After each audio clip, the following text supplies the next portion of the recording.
चली आई। देवरानी के घर पर पति और बच्चे सब आस लगाए बैठे थे कि आज तो त्योहार है, इसलिए कुछ पकवान आदि खाने को मिलेगा। लेकिन जब बच्चों को पता चला कि आज तो रोटी भी नहीं मिली, तो बच्चे रोने लगे। उसके पति को बेटे को बहुत गुस्सा आया। वो बोला, सारा दिन काम करके भी दो रोटी नहीं ला सकती, काम से करती है। पति ने गुस्से में आकर उसको कपड़े धोने से धोने से मारा। मारते हुए धोना हाथ से छूट गया तो कांटे से मारा। वो बेचारी गणेश जी को याद करती हुई रोते रोते पानी पीकर सो गई। उस दिन गणेश जी इस देवरानी के सपने में आए और कहने लगे, भोगने मारी, पाटे मारी, सो रही है या जाग रही है? वो बोली, कुछ सो रही हूँ, कुछ जाग रही हूँ। गणेश जी बोले, भूख लगी है, कुछ खाने को दे दे। देवरानी ने कहा, क्या दूँ? मेरे घर में तो अन्न का एक दाना भी नहीं है। जेठानी बचा खुचा खाने को देती थी, आज वो भी नहीं मिला। पूजा का बचा हुआ तिल कुर्ता छिलके में पड़ा है, वही खा लो। गणेश जी ने वही तिल कुर्ता खाया और उसके बाद कहने लगे, धोबने मारी, पाटे मारी, निमताई लगी है, कहाँ निमटू?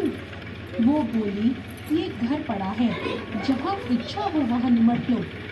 फिर गणेश जी बोले, अब पूछूं कहाँ? देवरानी को बहुत गुस्सा आया कि कब से तंग कर रहे हो। बोली, ऐसा करो, मेरे सिर पर पोछो। और कहाँ पोछोगे? अब सुबह जब देवरानी उठी तो यह देखकर हैरान रह गई कि पूरा घर हीरे मोती से जगमगा रहा था। सिर पर जहाँ विधायक जी ने पोछनी करी थी, वहाँ हीरे के टीके और बिंदी जगमगा रही थी।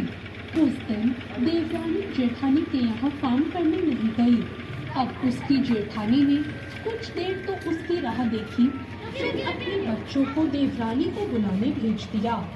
जेठानी ने सोचा, लगता है कल खाना नहीं दिया, इसलिए वो शायद बुरा मान गई। बच्चे बुलाने गए और बोले, चाची चलो, माँ ने बुलाया है, सारा काम पड़ा है।